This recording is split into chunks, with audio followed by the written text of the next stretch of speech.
Nava Yovana. Hi, my friend. Hey, I really enjoyed lesson number 6. I wish you had put something on the front that said, warning contains humor. I was drinking my coffee and Angel walked in the room and she said, Nava's got the 6th lesson up. Why don't you put it on? So I went, oh, sure. Sitting in my Barca lounger, sipping on my coffee. Go, go, go, go, go, click. Then you start with the joke. And at first it's like, we have this interesting new thing, this incredible device.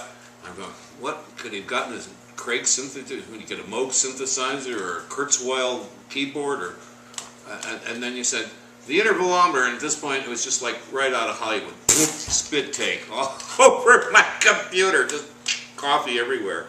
So we stopped it and cleaned up. So beware. Great, great, great class, and I'm very honored.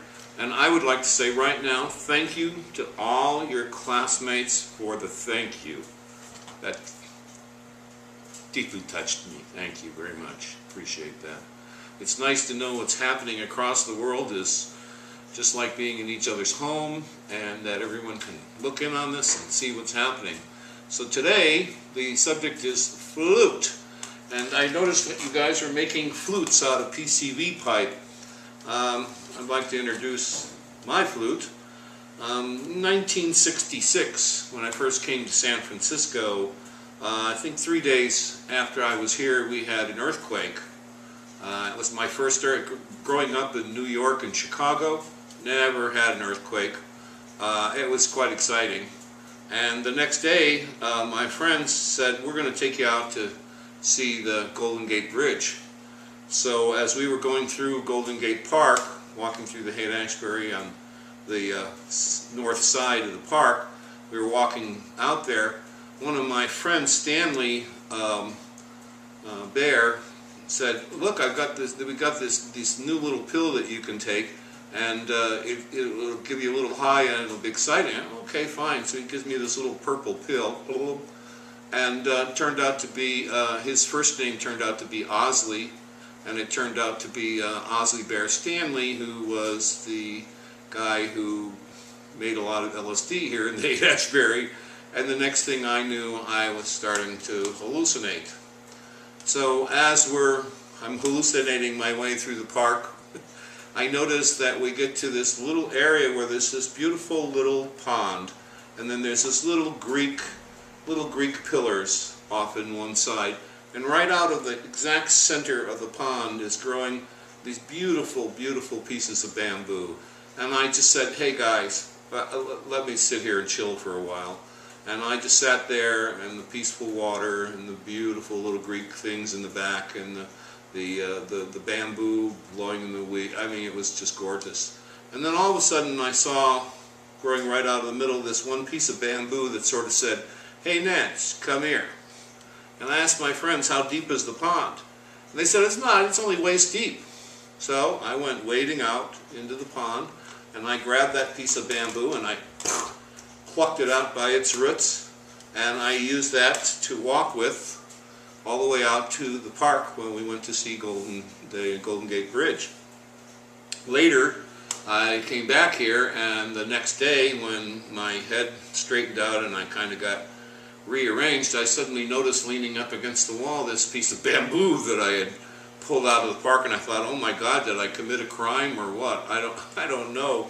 But then suddenly I remembered that there is here on Octavia a Zen center, and my friend Alan Watts at that time, who I had known and met in Chicago as a young boy and studied Zen with, one of the reasons I came out here in the first place, was at the Zen Center, and I knew that there was a great Japanese Zen flute maker.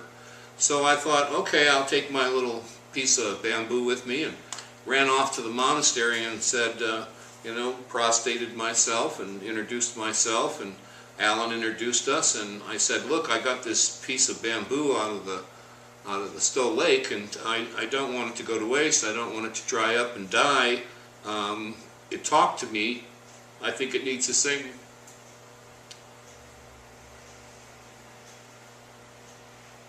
Well, he sat me down and he said, well, you picked it, you make it.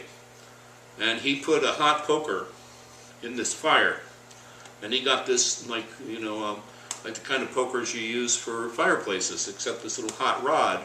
And he took it and inside. And there are 3 joints.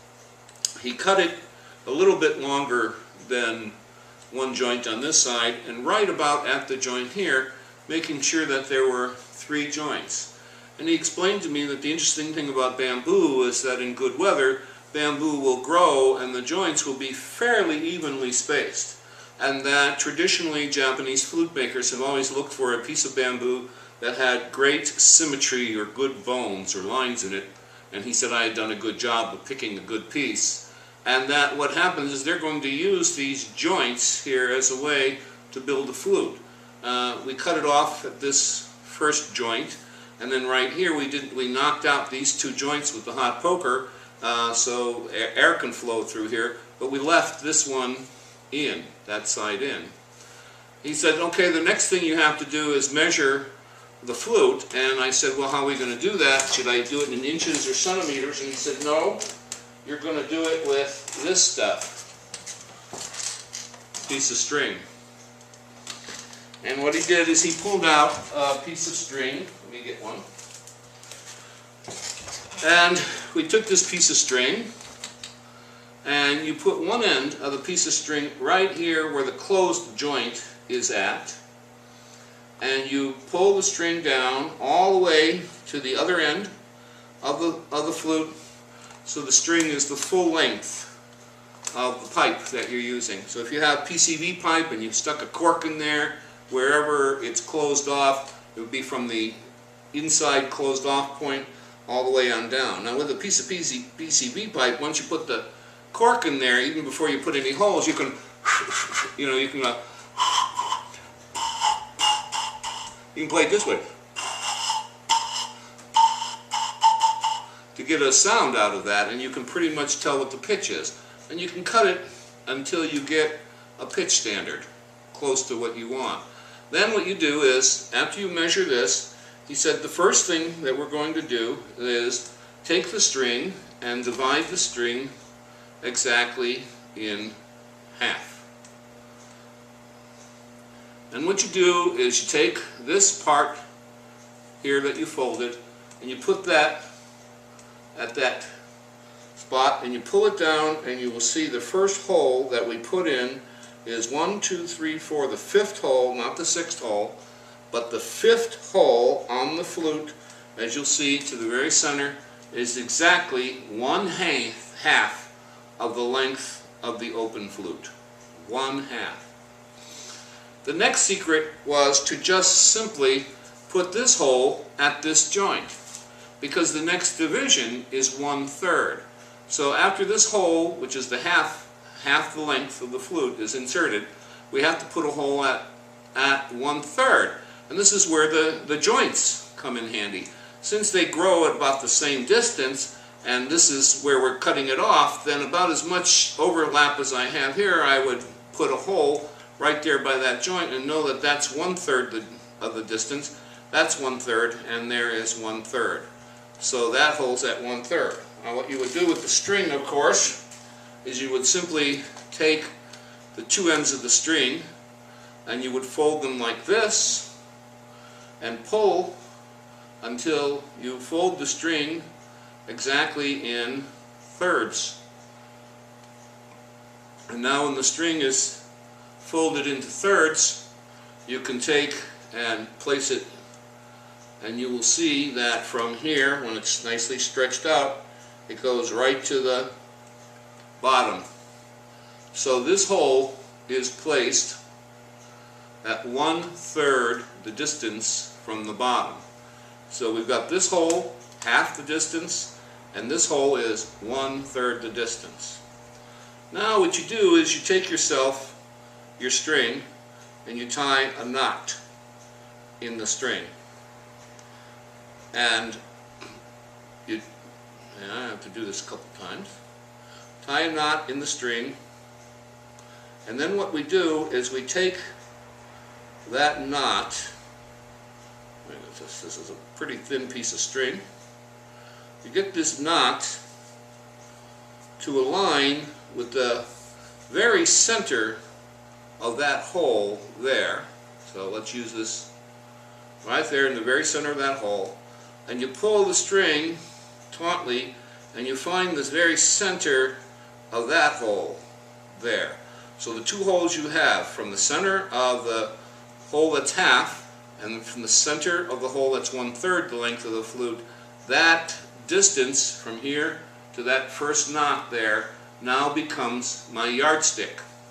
And what we do is we take that, and again we divide that exactly in half. And we take that half and put it right in the very center of that half hole, and we pull one side over here and we pull the other over here, so equidistant on either side of this hole. With this in the very center, we'll have, you'll see the little, I don't know if you can see, but my little knot is right in the center of that hole, and my other position would be right here in the center of that hole, and the distance from this hole to that hole is this guy exactly in the center, and it happens to be the same distance as from here to here.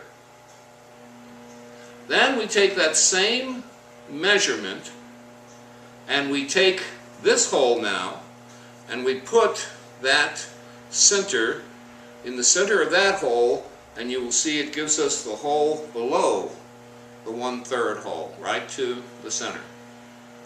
And then what we do is take the 1/3 hole, put the knot in the center of that, and you will see it gives us the bottom hole. And that is how you get the holes for a flute. The next thing is the blowhole. The blowhole should be placed at exactly 1/7. So again, you can take a piece of string and you can fold it, and fold it, and fold it. So if the both ends come out on the same side, that's not 7. If you fold it into 7ths just properly, what will happen is this string will come out at this end if these things are exactly at 1/7. And then you can measure from here down to here to put your hole at 1/7 the length of the flute. Now the reason they put the hole on 1/7 is because that suppresses the 7th overtone. If I put the hole and blow into the hole where the 7th overtone note is at, I essentially am damping that. But the wave is going to be like this, right?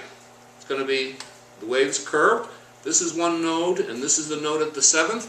If I want to really suppress that, I want to get the height of that wave, which means that I would take that 1/7, divide it into 1/2, and put the blowhole exactly there. So the center of this hole ideally should be 1/14, 2/7 or 1/14. At 1/14, it will be right on the crest of the 7th overtone and essentially dampen it. And then you'll get a mellower sounding flute. Now technically, anywhere from the length of 1/7 to the very end, you can put the hole. It'll work. It will not change the pitch of the thing at all, and it won't affect the rest of the tuning. But it will, where you put this hole, will totally change the tone. Another thing that creates beautiful tone on a flute, with a bamboo flute like this, sticking a hot poker in here, and then using the hot poker, and I don't know if you'll notice, but if you look on the edges of my hole, you'll see they're blackened. And that is because I did not use a drill to drill them. This was done with a hot poker that was just seared in. And these holes were seared open, which is one of the interesting things you can do with bamboo. It basically, if you have a red hot poker, it melts out of the way. And you stinks like crazy. Just sear the hole. Now, how big's the hole? Well, it turns out that if we take I'm going to use my, recognize that, the magical tool that no one can build, the intervalometer. You'll notice that the distances on these, of course, are 1/12 the octave. If I take two of these, it just so happens on my bamboo flute that the diameter of my flute, if you will take a look, is exactly from this edge to that edge, right there, or 2 divisions. The holes should be 1/2 the diameter. So whatever the inside diameter of the flute is, you want this hole, the holes that you drilled first, particularly, to be 1/2 the diameter. That effectively makes the hole size 1/4 of the surface area. Anything from 1/4 of the surface area to completely open, the flute considers it being cut off. If I had this hole here and it was 1/2 the diameter, it would sound the same if I cut it off completely. Same pitch. So 1/2 the diameter of the pipe is enough for the hole to be considered infinitely open. And if we take a look, you will see here that the holes, this hole is exactly, I don't know if you can see that, this hole is exactly 1/2 the diameter. The diameter of the pipe, you see, is 2 of those divisions. One of those divisions is the width of the hole. The next hole, same. 1/2 the diameter of the inside diameter. Same, 1/2. This hole, 1/2. Now these two holes, funny thing. If you make this hole the same size as I have done here, then this hole here has to be a little bit smaller.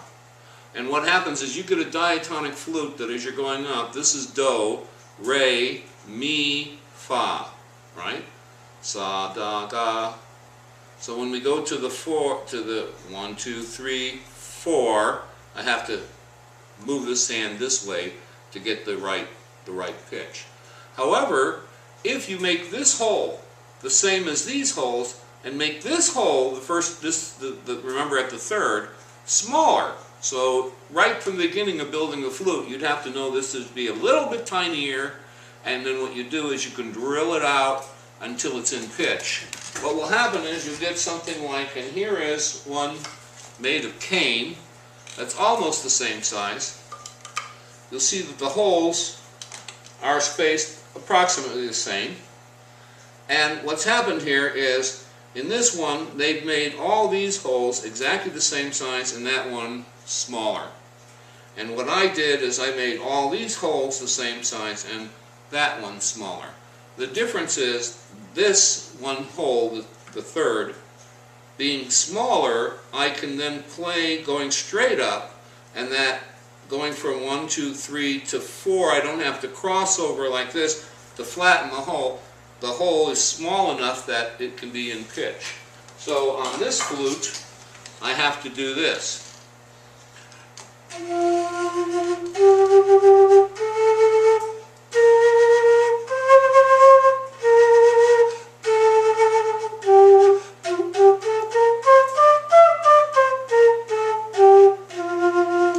Now the reason that I did that is that fingering pattern happens to be the 6-hole fingering pattern for a metal open flute for the key of D.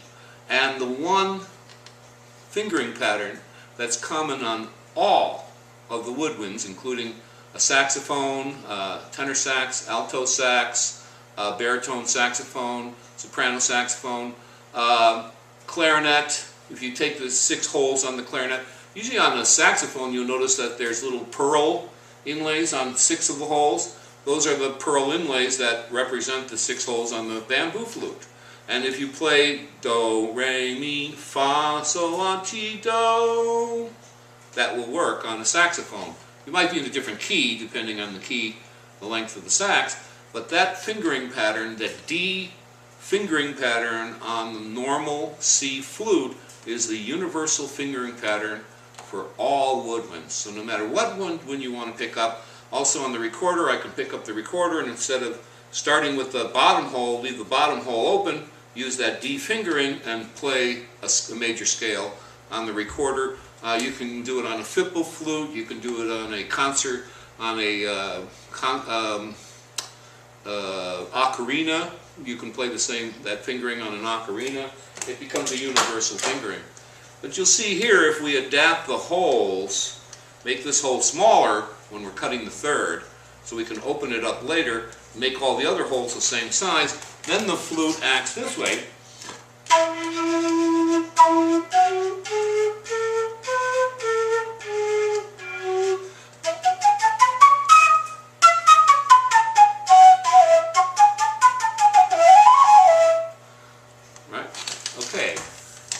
So, the other thing is, to get a really good tone out of the flute, the smoothness and the cleanliness of the inside is important. Now, in a bamboo flute, I actually took a piece of sandpaper and wrapped it around a stick, around a sponge, so it would push out, stuck it in here, and then it went to the joint area and just came over here to the joint area, and then when I got those joints fairly widened, then I tried to sandpaper the whole inside somewhat smooth, but with bamboo, because it's very grainy, you can't do that much. However, in the country you're at, often people use cane, and instead of using bamboo, they use cane. And the nice thing about cane is cane grows very, very smooth inside. The grain follows the growth pattern rather than crossing. And so when you get something like this made out of cane, you can easily go inside there with a piece of sandpaper and the more silvery, slick, smooth you make the inside, the better the tone is going to be. Also, on a regular metal flute, if people don't clean their flute on a regular basis and it gets gummed up inside a little bit, little pieces of bubble gum or food or stuff get caught inside, the tone will suffer. So someone who takes their flute apart and cleans it religiously every time is going to have a much, much better tone. And if you can have the inside chrome plated or smoothed some way, send it to a machine shop and have them use emery cloth and oil to buffer the inside of your flute so it's glass-like or mirror-like surface, you're going to get a gorgeous, gorgeous tone out of that flute. So that is my lesson. To sum it up, the hole is 1/14 on this particular flute. There's a cork in there, and the cork comes right to about here. So from here to here is the length that will produce whatever tone or pitch standard we want. The hole is punched. You find 1/7. Cut the 7th in half so you have 1/14 and place the hole there or close this way towards the close spot. The hole here will be a little bit larger than these. Some people like a oblong hole. On my flute, I actually took the time here, I don't know if you can see, but I made a teardrop shape and then cut this square and then took a file and went in there and underfiled it, so that comes to, instead of being a thick piece of wood with a hole going through it, it's actually tapered like this, like a whistle, like the edge of a recorder. And what happens is it gives me a tighter edge. I did make a mistake, and it's thicker on one side than the other, and it gave me one bad note in the higher octave. So 1/14. Cut the string in half, gives you this hole. That hole should be approximately 1/2 the diameter of the inside diameter of the piece of pipe you're using. If it's a big piece of pipe, 1/2 that diameter. If it's a skinny little piece of pipe, 1/2 that diameter is what that hole size should be. This hole, if you want to make a flute that goes straight up diatonically, make it smaller than that, and you can ream it out into pitch later. Make it quite a bit, it's about 30%. smaller. You'll notice that hole's tiny. Make it about 30%. Then this is 1/3 the length of the flute. This is 1/2. You take the distance between those two and you center, the exact center of that on either side of that hole, and that gives you these two holes. You then take this end of it, using a protractor, works really well, and you'll find that from here down to there will give you the hole underneath, and then from this hole at the 3rd down to that hole will give you that. Now some people like to put the holes in a straight line. If you draw a line around here, it really doesn't matter. What I like to do is I push this forward and this back so it would fit my hand. You see the short finger, the long finger, so I made that, instead of in a straight line, I wanted it to fit the tips or the pads of my hand. And then up here, you usually are doing it this way, so you're bringing these fingers right down like that in a straight line. And so these up here are usually in a straight line. But I've seen people who don't play with this technique, they tend to put the hand this way, and what they do is they'll pull this hole slightly this way and that hole slightly that way. So only these holes will be centered. This will be pushed forward and this will be pushed back towards me a little bit, so the hand. So you just put the holes where your hand fits. Okay? That's pretty much it for making diatonic flutes. Alright? Opening the holes a little bit, always keep the holes undersized, play the flute, if you've got a meter, check it, and then open the holes up until you get the sound that you want that's in pitch. You also have to learn to get an embouchure to get things in pitch, so it's not going to be dead on, and there's no, honest to God, there's no real science here to get it perfect. Anyway, any science that you use, any math that you use, it's going to lead you somewhat astray, and you're going to wind up either carving the whole oblong one way or the other. But piece of string cut in half, 1/3, the distance between the half hole and the 1/3 hole become the holes on either side, aligning with that bottom hole to find that hole, and with the 3rd hole to find that hole. Done. Make all the holes except this one exactly half the diameter of the inside diameter, or make all these holes the same size and make this one about 30% less, and just listen to get that tuning right. 1/14 of the distance to suppress the 7th overtone, to have less tension in the tone and mellow it out. Sand the inside as smoothly as possible. The smoother the inside is, the cleaner the inside is, the mellower, the more beautiful the tone. I hope you guys have an enjoyable time making flutes. I have one small caveat to this. I'm going to explain how to play these things in a little while on my next video, but the caveat is, in 1966, I made that flute. I played that flute for 15 years everywhere I went. I carried it with me every place I went. And this flute has actually, I've had to use it as a weapon several times. And it's a club that you can carry around to protect yourself that the police will not arrest you for. And so I have broken, I don't know that you can see, but I have actually cracked the flute completely in half, and it fell apart into 2 pieces, and I had to bondo it back together. I've also cracked the flute here and here. Here it cracked 1/2. Here these cracks came from weathering, but mostly from protecting myself, and it was the flute or my life. And I took it to a person that I know who does wonderful woodwork, and he filled in with a thing called wood steel, which they use to fix clarinets with, which why it has a slightly different color. And he very beautifully brought this thing back to life for me. It changes pitch with the weather. When it's wet outside, it swells and the pitch drops. When it's dry, it tends to crack open and leak and tends to get airy. That's the beauty of it.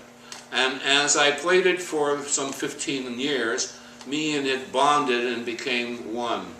It got to the point where I no longer heard through my ear myself playing the flute. When sound came out of my mouth, it went straight to my heart, straight into my mind. I used to call it direct to brain. I played direct to brain. And I developed a relationship with this. But the caveat is, I have since 1966 gotten several other pieces of bamboo and have tried to make about 10 or 11 flutes, and none of them are as perfect as this one. For some reason the tuning just worked out, everything worked out. I think being with the Zen master, of course, the vibe helped, and having him guide me, and the fact that I was, it was the morning after my drug experience, that my mind was still somewhere in this world and in the nether world, and all of that stuff sort of came together to build this flute, which became uniquely me. This is an extension of my body. This is me. I am this flute. And I'm sure that's the relationship that Krishna has with his